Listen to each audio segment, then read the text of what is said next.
राम राम साथियों, आप सभी का स्वागत है आपके अपने YouTube channel HSLC think tank पे। साथियों, आज हम जो टॉपिक करने वाले हैं उसका नाम है मिरर यानी कि दर्पण।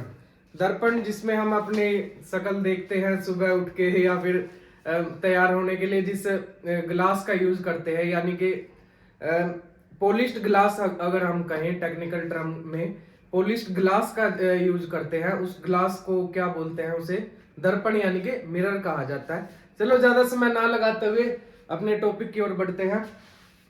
टॉपिक का नाम है मिरर यानी कि दर्पण। सबसे पहले तो दर्पण होता क्या है? दर्पण एक पॉलिश्ड सरफेस है। दर्पण एक पॉलिश किया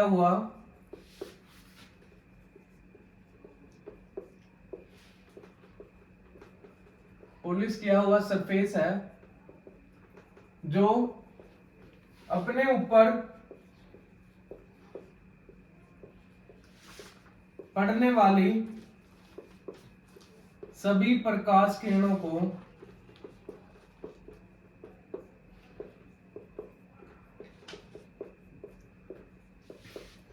रिफ्लेक्टेड यानी परावर्तित कर देता है। परावर्तित कर देता है। तो दर्पण क्या है? पॉलिश किया हुआ एक ऐसा सरफेस जो अपने ऊपर पड़ने वाली सभी लाइट वेव्स या प्रकाश किरणों को रिफ्लेक्ट कर देता है, उसी माध्यम में वापस भेज देता है जिस माध्यम से वो प्रकाश किरण चलकर सरफेस के ऊपर गिरी थी। तो दर्पण का जो सरफेस होता है वो किस मटेरियल से पॉलिश किया हुआ ग्लास होता है? जैसे कि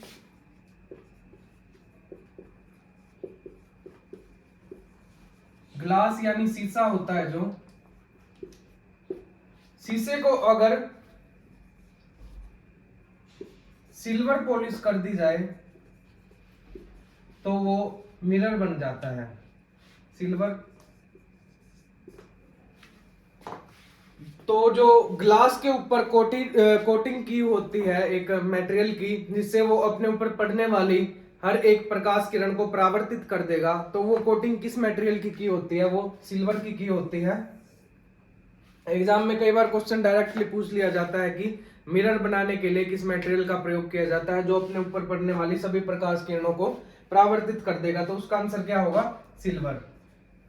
सिल्वर पॉलिश किया हुआ होता है। अब हम आगे पढ़ेंगे मिरर के टाइप, और मिरर से बनने वाली जो इमेज होती है ना, उनकी प्रॉपर्टी को बिल्कुल बारीक तरीके से हम पढ़ेंगे। रेलवे का एक अच्छा मतलब टॉपिक है ये।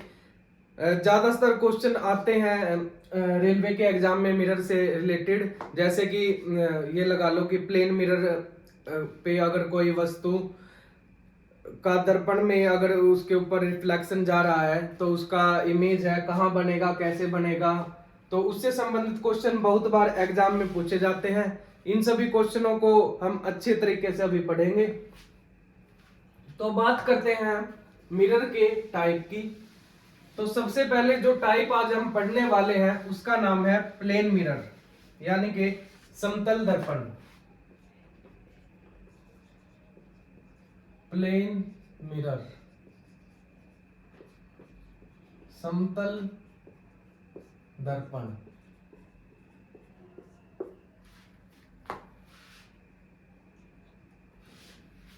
समतल दर्पण क्या होता है? नाम से ही पता चल रहा है समतल, जिसका जो तल है यानी सरफेस है वो फ्लैट हो या प्लेन हो, समतल हो, उसे हम प्लेन मिरर बोलेंगे। जिस मिरर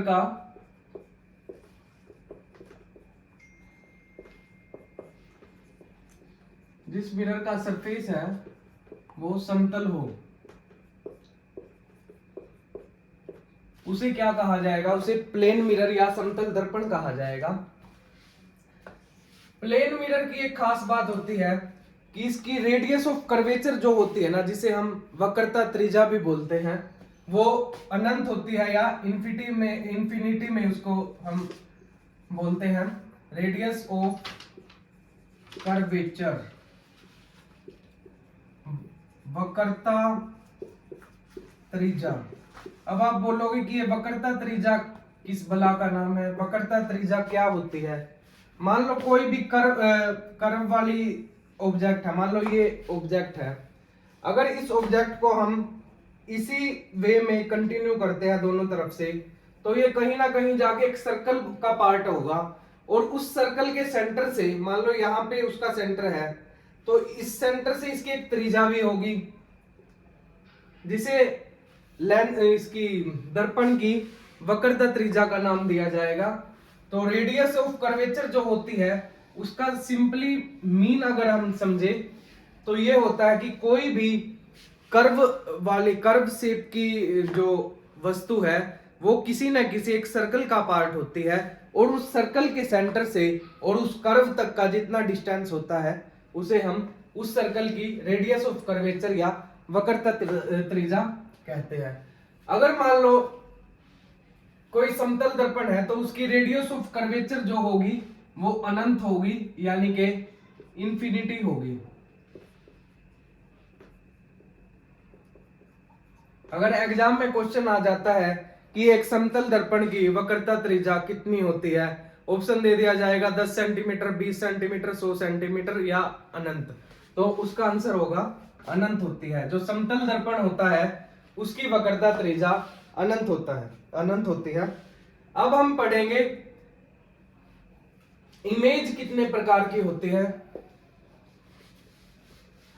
जो दर्पण से इमेज बनेगी, प्रतिबिंब बनेंगे, उनके कितने प्रकार होते हैं, और फिर देखेंगे कि समतल दर्पण के ऊपर पड़ने वाली प्रकाश किरणों से किस प्रकार की इमेज बनना संभव है, और जनरली किस प्रकार की इमेजें उससे बनती है। तो अगर बात करें हम इमेज की, यानी कि प्रतिबिंब जिसे कहा जाता है, तो प्रतिबिंब जो होते हैं दो प्रकार के होते हैं। पहला तो है रियल इमेज, जिसे वास्तविक इमेज का नाम दिया जाता है, वास्तविक प्रतिबिंब का नाम दिया जाता है। दूसरा इसका प्रकार है वर्चुअल इमेज,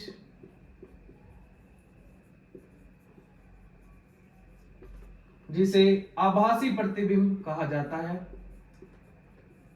आभासी प्रतिबिंब जिसे कहा जाता है। तो रियल इमेज और वर्चुअल इमेज में क्या फर्क होता है वो हम देखेंगे। रियल इमेज जो परावर्तित किरणें होती हैं,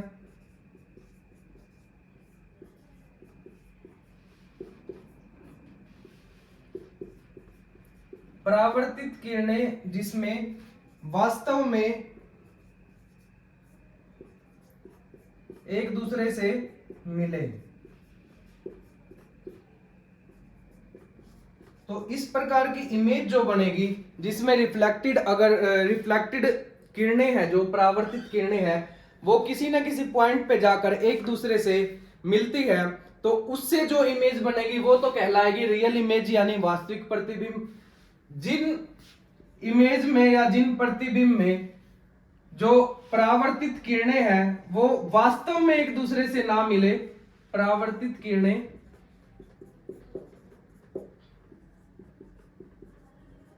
वास्तव में एक दूसरे से ना मिले, तो इस प्रकार की जो इमेज बनेगी, प्रतिबिंब बनेगा, उसे आभासी प्रतिबिंब कहा जाएगा।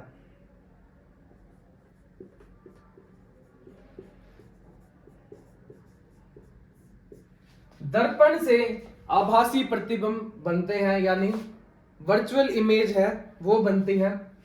रियल इमेज का एक और फैक्ट है जो अब हम बताएंगे। रियल इमेज को पर्दे पर उतारा जाता है, पर्दे पर उतारा जा सकता है।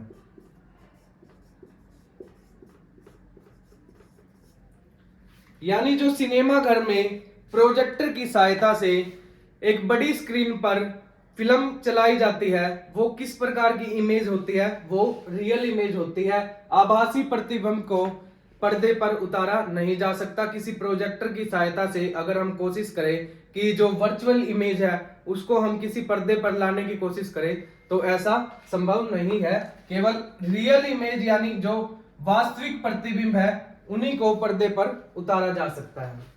अब हम बात करेंगे प्लेन मिरर से बनने वाले इमेज के बारे में, उनकी क्या क्या प्रॉपर्टी होने वाली है। सबसे पहले हम लेते हैं कोई प्लेन मिरर, मान लो ये मिरर है, इसके पीछे ये सिल्वर की पॉलिश की हुई है और यहां पर अपना ऑब्जेक्ट है जिसका नाम हम देते हैं ए बी। ये कोई एक छड़ी नुमा कोई ऑब्जेक्ट है। अगर बात करें इससे जो प्रकाश की किरण निकलेगी वो कुछ इस प्रकार से जाएगी और ये बिल्कुल सीधी रेखा में जा रही है, तो ये फ्लैट होने के कारण यानी समतल होने के कारण ये दर्पण क्या करेगा, इस इमेज को वापस इसी दिशा में मोड़ देगा। अब एक किरण निकलती है इसके बिल्कुल बॉटम से, वो भी बिल्कुल स्ट्रेट लाइन में जाती है। फ्लैट होने के कारण, रेडियस ऑफ कर्वेचर 0 होने के कारण प्लेन मिरर क्या करेगा, प्लेन मिरर इस किरण को वापस उसी दिशा में मोड़ देगा। बिल्कुल सही है। अब हम बात करते हैं, मान लो एक किरण इधर जाती है, इस डायरेक्शन में जाती है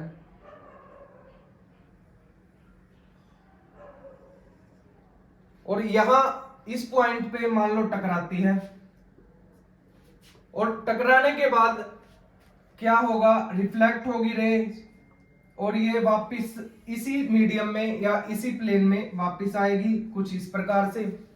अब एक प्रकाश किरण यहां से निकलती है, वो कहां टकराएगी, यहां टकराएगी और यहां टकराने के बाद में रिफ्लेक्शन होगा यानी परावर्तन होगा और किरण जो है वापस से डाइवर्ट हो जाएगी। अब हमने पढ़ा था कि प्लेन मिरर में, समतल दर्पण में बनने वाला प्रत्येक प्रतिबिंब क्या होता है, आभासी होता है। यानी आभासी प्रतिबिंब कौन से होते हैं, यानी वर्चुअल इमेज कौन सी होती है जिसमें रिफ्लेक्टेड रेज है, जो परावर्तित किरण है जो वो एक दूसरे से नहीं मिलती। तो आपको इस इमेज से क्लियर हो रहा होगा कि जो रिफ्लेक्टेड रे है, ये रिफ्लेक्टेड रे है, ये एक दूसरे के बिल्कुल विपरीत दिशा में जा रही हैं, यानी इनका कोई भी चांस नहीं है कि ये एक दूसरे से मिलेंगी। हमने इससे पहले वाली क्लास में डाइवर्जिंग रेज का एक पॉइंट पढ़ा था जिसमें क्या था कि जो रिफ्लेक्टेड रेज है वो एक दूसरे के बिल्कुल विपरीत दिशा में गमन करती है और वो एक दूसरे से कभी भी उनका मिलना संभव नहीं हो पाता। तो अगर आप इन किरणों को देखेंगे तो ये डाइवर्जिंग रेज की तरह ही दिख रही है, डाइवर्जिंग किरणों की तरह ही दिख रही है, इनका आपस में मिलना संभव नहीं लग रहा। अब हम क्या करेंगे, मान लो ये रेज जो सेम मीडियम में आ रही है, इसको हम दूसरे मीडियम में लेके चलते हैं और कुछ इस प्रकार से इस किरण को आगे बढ़ाते हैं इस दिशा में, और ये किरण थी ये जो, इसको कुछ इस प्रकार से हम आगे बढ़ाते हैं, ठीक है। और जो ए पॉइंट के बिल्कुल स्ट्रेट जो किरण गई थी उसको हम कुछ इस प्रकार से बढ़ाते हैं और जो, एक सेकंड, ये थोड़ा सा हो गया है टेढ़ा, इसको करते हैं सही। जो ये प्रकाश किरण है इसको अगर हम इस दिशा में बढ़ाएं तो ये कुछ इस तरीके से जाएगी और इसको अगर बढ़ाएंगे तो ये कुछ इस तरीके से जाएगी। तो जो इमेज बनेगी, मान लो इस लाइन को भी हम आगे बढ़ा रहे हैं, इसको भी आगे बढ़ा रहे हैं, तो ये कुछ यहां जाके इस पॉइंट पे जाकर सेम प्रतिबिंब ऐसा बनेगा। इसको थोड़ा सा इधर ड्रॉ करते हैं हम, तो आप देखेंगे कि जैसा जो रियल प्रकाश की किरणें का जो रिफ्लेक्शन है उस वैसा ही बिल्कुल सेम उसी की तरह आभासी हमने क्या है बना लिया है, क्योंकि आपको पता है कि रिफ्लेक्ट होने के बाद जो प्रकाश किरणें हैं उसी प्लेन में वापस चली जाती हैं। लेकिन हमने क्या किया, हमने ऐसा अज्यूम किया कि अगर ये प्रकाश किरण उस डायरेक्शन में जाती है और ये प्रकाश की किरण इस डायरेक्शन में आती है और जो स्ट्रेट लाइन वाली प्रकाश की किरणें थी वो अगर हम बिल्कुल स्ट्रेट लाइन में लेके जाते हैं तो यहाँ पर जो प्रतिबिंब बनेगा उसका नाम हम देते हैं A dash B dash. Plane mirror की कुछ खासियत होती है। मान लो इस पॉइंट से लेके दर्पण तक का डिस्टेंस x मीटर है, तो इस पॉइंट से लेके इस जो हमारी वर्चुअल इमेज बनी है, आभासी प्रतिबिंब बना है, उनके बीच का डिस्टेंस भी x मीटर रहेगा। अगर बात करें हम इनकी हाइट की, जिसे हम y मीटर मान लेते हैं, यानी a और b का जो डिस्टेंस है उतना ही सेम डिस्टेंस यहां पर a डैश और b डैश का बनने वाला है। तो कुछ इस प्रकार से समतल दर्पण का प्रतिबिंब नजर आएगा। अब हम इसकी प्रॉपर्टीज के बारे में डिस्कस करेंगे, जिससे हमें कुछ और अधिक ज्ञान अर्जित होगा, और ये एग्जाम के पॉइंट ऑफ व्यू से तो इंपॉर्टेंट है ही है।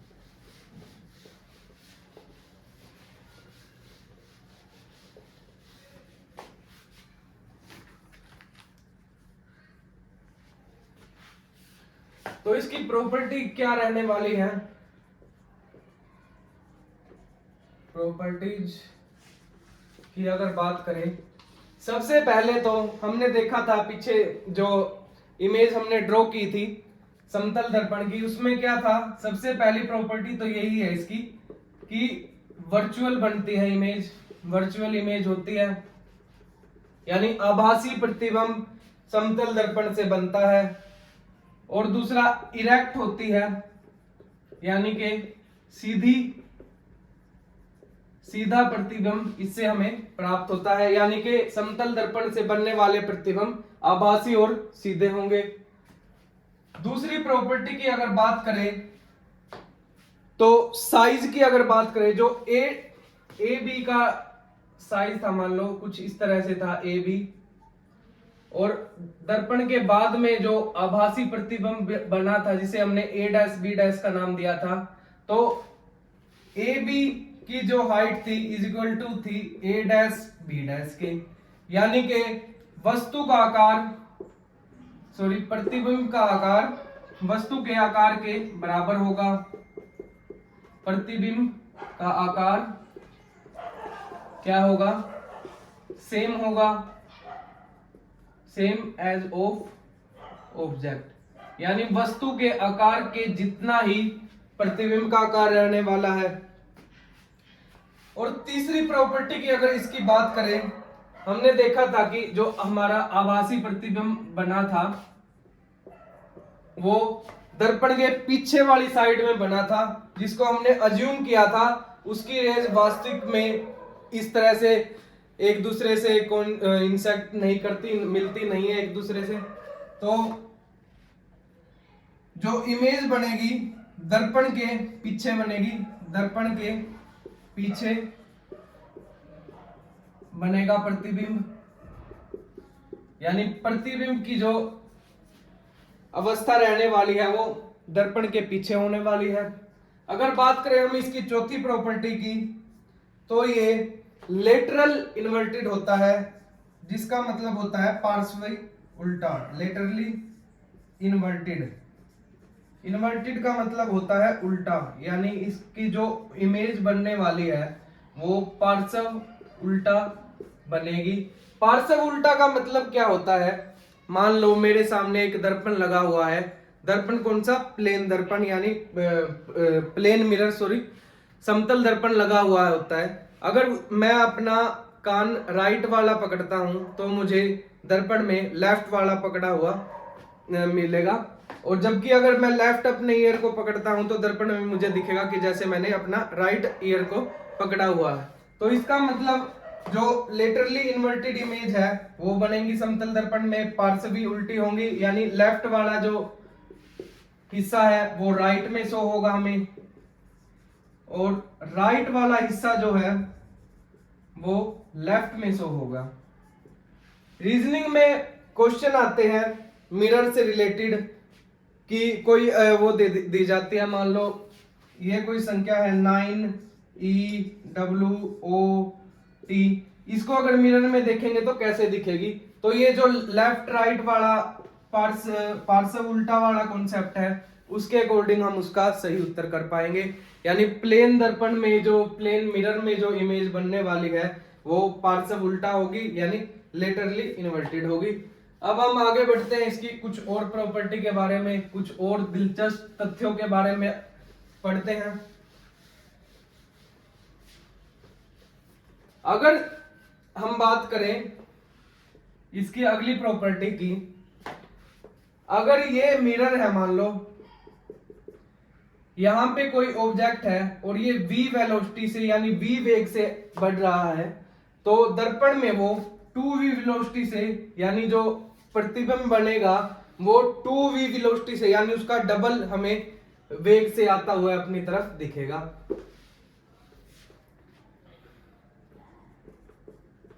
दर्पण की तरफ v वेग से आता हुआ ऑब्जेक्ट इमेज में 2v वेग से आता हुआ दिखेगा, 2v वेग से आता हुआ दिखाई पड़ेगा, दिखाई देगा। यानी अगर v वेलोसिटी से हमारी तरफ कोई ऑब्जेक्ट मूव कर रहा है तो हमें उसकी इमेज है जो मतलब जो उससे इमेज बनेगी वो हमें एक्चुअल में 2v वेलोसिटी से यानी उसके दुगुने वेग से अपनी तरफ आते हुए मिलेगी। इसका अगर एग्जांपल हम ले, हमारे जैसे बाइक के जो साइड मिरर है, गाड़ी के साइड मिरर है, उसके ऊपर कुछ लाइन लिखी हुई मिलती है, कभी गौर किया हो तो आपने, उस पे लिखा होता है object are more closer than they appear, यानी कि जितना हमें दिख रहा है उससे कहीं ज्यादा हमारे नजदीक है। तो वो जो कॉन्सेप्ट है वो कुछ इस कॉन्सेप्ट से रिलेट होता है, यानी v वेग से अगर हमारी तरफ कोई ऑब्जेक्ट आ रहा है तो वो हमें 2v वेग से आता हुआ नजर आएगा।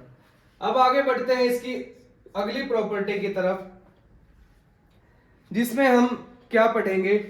अगर हमें मान लो ये कोई इमेज है, सॉरी वो मिरर है, समतल दर्पण है, अगर ये ऑब्जेक्ट है कोई ए बी, अगर इसकी हाइट हम माने कि 10 मीटर का है, तो दर्पण जो है इसकी हाइट कितनी होनी चाहिए कि जो ये ऑब्जेक्ट है कंप्लीटली इस मिरर में दिखे। रिलेट करते हैं अपने दैनिक जीवन से। मान लो एक छोटा सा शीशा लगा हुआ है, एक 1x1 का है, यानी 1 फुट उसकी लंबाई है, 1 फुट उसकी चौड़ाई है। तो उसमें अगर मैं बोलूं कि मुझे अपनी पूरी बॉडी को उसमें देखना है तो क्या ये संभव हो पाएगा? आप बोलोगे इतने छोटे से दर्पण में इतनी लंबी वस्तु को हम किस प्रकार देख सकते हैं?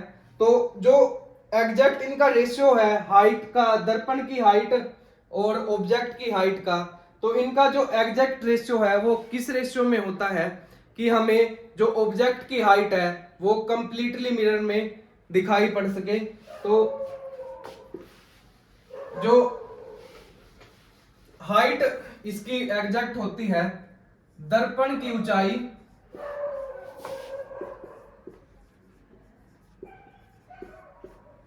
वस्तु की ऊंचाई से आधी होनी चाहिए, यानी 1/2 का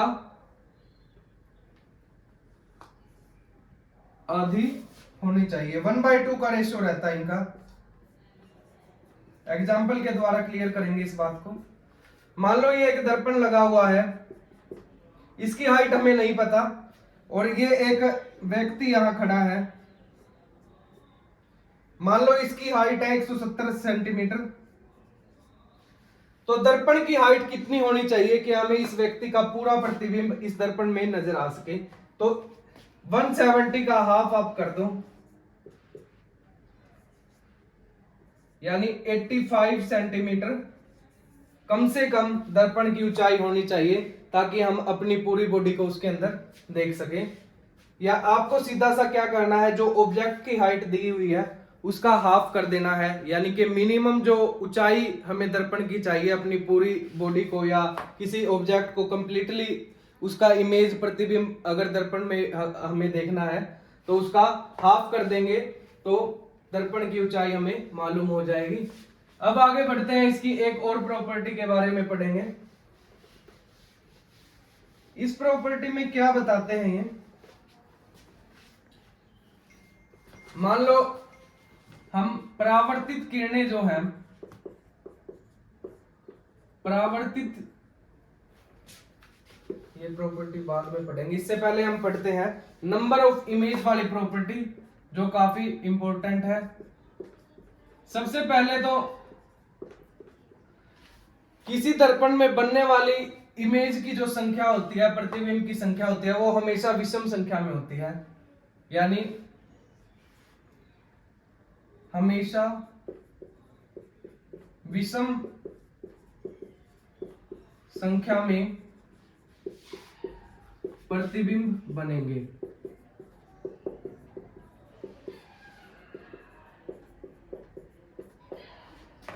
जो समतल दर्पण से इमेज बनती है उनकी संख्या हमेशा विषम होती है। अब एक फॉर्मूला है जो नंबर ऑफ इमेज का है कि कितनी इमेज बनेगी, तो उसका फॉर्मूला है 360 अपॉन में थीटा। मान लो दर्पण और ऑब्जेक्ट के बीच का एंगल है 70 डिग्री, 72 डिग्री मानते हैं हम, 72 डिग्री मानते हैं दर्पण और ऑब्जेक्ट के बीच का एंगल।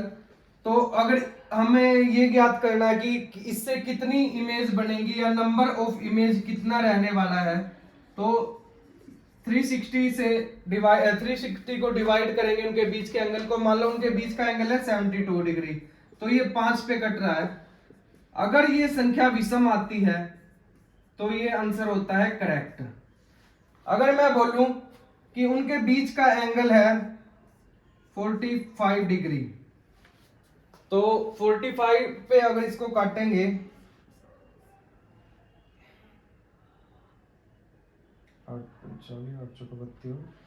तो आएगा आंसर 8।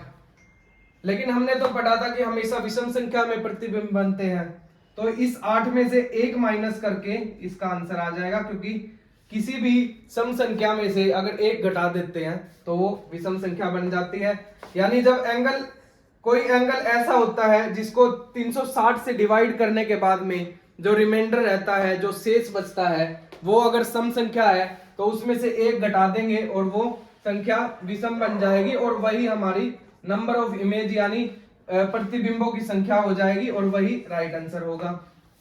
तो ये था नंबर ऑफ इमेज का फॉर्मूला। डायरेक्ट क्वेश्चन कई बार रेलवे पुट कर देता है, तो आप इसको अपने माइंड में रखना, बहुत आसान सा है। अगर सम संख्या है तो उसमें से 1 माइनस करके आंसर देना है, जल्दबाजी में सेम आंसर मत दे देना।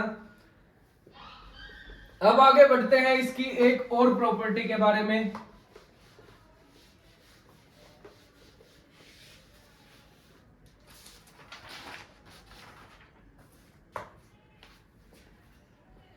अगर हम आपतित किरणों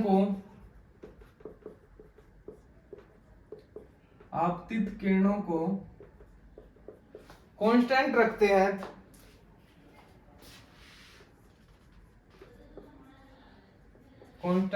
हैं, और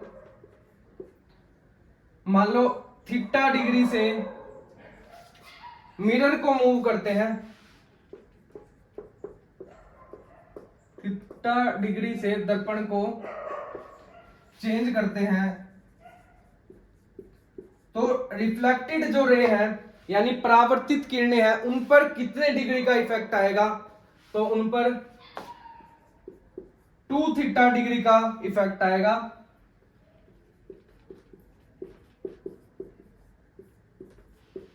अगर हम आपतित किरणों को कांस्टेंट रखते हैं यानी उनके एंगल को कांस्टेंट रखते हैं और मिरर जो है दर्पण हमारा है उसको किसी डिग्री से मूव करते हैं, मान लो पहले 80 डिग्री पे है, उसको अब हम 90 डिग्री पे ले आए, तो कितने डिग्री का डिफरेंस हुआ? 10 डिग्री का डिफरेंस हुआ। लेकिन जो रिफ्लेक्टेड रे है, जो पहले से मान लो उनका एंगल है 40 डिग्री है, तो जो थीटा डिग्री से यानी 10 डिग्री से हमने दर्पण को मूव किया है, तो वो 20 डिग्री से रिफ्लेक्टेड रेज है वो मूव हो जाएंगी, यानी अब वो 60 डिग्री हो जाएंगी। थीटा डिग्री से दर्पण को चेंज करते हैं तो परावर्तित किरणें 2 थीटा डिग्री से चेंज होंगी, यानी कि सिंपल सी बात है, इसमें थीटा और वेलोसिटी वाले दो ही कॉन्सेप्ट आए हैं, उसमें भी डबल हो रही थी और थीटा वाले में भी डबल है। अगर कोई वी वेलोसिटी से हमारी तरफ कोई ऑब्जेक्ट आ रहा है तो वो हमें 2v वेलोसिटी से आता हुआ नजर आएगा। अगर हम आपतित किरणों को यानी इंसिडेंस रेज को कांस्टेंट रखते हैं, उनको कोई छेड़छाड़ उनसे नहीं करते, लेकिन दर्पण को थोड़ा सा थीटा डिग्री से हम मूव कर रहे हैं, तो जो रिफ्लेक्टेड रेज है यानी परावर्तित किरणें हैं वो 2 थीटा डिग्री से चेंज हो जाएंगी। तो ये थी समतल दर्पण की प्रॉपर्टी। इनका एक न्यूमेरिकल है वो करते हैं, थोड़ा सा आसान ही है, ज्यादा मुश्किल नहीं है, जिससे हमें और क्लैरिटी होगी इसकी कॉन्सेप्ट की। मान लो कि ये एक दर्पण है और ये एक ऑब्जेक्ट रखा है, इस ऑब्जेक्ट की हाइट है 6 मीटर और इनके बीच की जो दूरी है वो है 10 मीटर। अब आपको ये बताना है कि जो इमेज बनेगी, प्रतिबिंब बनेगा, वो कितने दूरी पे बनेगा, कितनी दूरी पर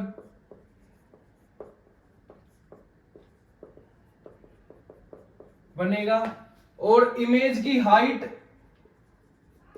इमेज की ऊंचाई की अगर बात करें हम तो वो कितनी होगी, और ऑब्जेक्ट यानी वस्तु, ऑब्जेक्ट व इमेज के बीच की डिस्टेंस है वो कितनी होगी, इमेज के बीच की दूरी वो कितनी होगी। अब हम देखते हैं इमेज कितनी दूरी पे बनेगी। अगर इनके बीच की डिस्टेंस 10 मीटर है तो इमेज जो बनेगी यानी कि ए डैश बी डैश जो बनेगा वो सेम डिस्टेंस पर बनता है, जैसे कि हमने इसका जब वो ग्राफिकल रिप्रेजेंटेशन जो किया था प्लेन मिरर का, उसमें हमने देखा था कि अगर ये x मीटर की डिस्टेंस पे है तो जो इमेज बनेगी वो भी x मीटर की डिस्टेंस पे ही बनेगी। अगर इनके बीच का 10 मीटर का डिस्टेंस है तो इमेज जो बनेगी वो भी 10 मीटर की दूरी पे बनेगी। पहला क्वेश्चन तो हो गया हमारा सोल्व। अगर अब बढ़ते हैं दूसरे की तरफ। दूसरे में क्या पूछ रहा है, इमेज की ऊंचाई कितनी होगी। अगर ए बी की ऊंचाई जो है ए डैश बी डैश की ऊंचाई के बराबर होती है, ये 6 मीटर की है, तो ए डैश बी डैश जो है यानी इमेज जो है अपनी प्रतिबिंब जो है वो भी 6 मीटर के बनेगा। ठीक है, अब हम बात करते हैं तीसरे क्वेश्चन की, जिसमें क्या है, इमेज ऑब्जेक्ट व इमेज के बीच की दूरी हमें बतानी है। ऑब्जेक्ट यानी कि जो वस्तु हमने ली है जिसका हमें प्रतिबिंब बताना है कहाँ बनने वाला है, और इमेज क्या है, जो प्रतिबिंब है जो कि आभासी बनता है हमेशा दर्पण के समतल दर्पण के केस में। तो बात करते हैं यहाँ की, ऑब्जेक्ट और मिरर के बीच की डिस्टेंस कितनी है, ये है 10 मीटर की। जो प्रतिबिंब बनेगा मिरर के बैक साइड में बनता है, हमेशा पीछे की तरफ बनता है, तो जितनी दूरी यहाँ की होगी उतनी दूरी यहाँ की होगी। तो ऑब्जेक्ट प्लस में इमेज, ऑब्जेक्ट और मिरर के बीच की दूरी कितनी है, 10 मीटर है। सॉरी, ऑब्जेक्ट और दर्पण के बीच की दूरी कितनी है, 10 मीटर है। और दर्पण और इमेज की यानी कि दर्पण और प्रतिबिंब के बीच की दूरी कितनी है, वो भी 10 मीटर है। तो दोनों की दूरी कितनी हो जाएगी, वो कितनी हो जाएगी, 20 मीटर हो जाएगी। तो आशा करते हैं कि आपको ये न्यूमेरिकल था, इसके सहायता से जो ग्राफिकल रिप्रेजेंटेशन में हमने दर्पण के बारे में जितने भी कॉन्सेप्ट पढ़े हैं, जितने भी इसकी प्रॉपर्टियां पढ़ी हैं, वो क्लियर हो गई होंगी कि ऑब्जेक्ट कहाँ बनेगा, सॉरी इमेज कहाँ बनने वाली है, इमेज कैसी होगी, कितनी दूरी पर होगी, हाइट पर क्या इफेक्ट आने वाला है, वेलोसिटी से उसके ऊपर क्या इफेक्ट आएगा, अगर थीटा डिग्री से उसको अगर चेंज कर रहे हैं तो रिफ्लेक्टेड जो रेज हैं यानी परावर्तित किरणें हैं उनके ऊपर क्या प्रभाव पड़ने वाला है। तो आज की वीडियो को यहीं आराम देते हैं। आज की वीडियो में इतना ही। कल हम दोबारा मिलेंगे इसके सेकंड पार्ट को लेके। तो तब तक पढ़ते रहिए, आगे बढ़ते रहिए। धन्यवाद, मिलते हैं अगले लेक्चर में।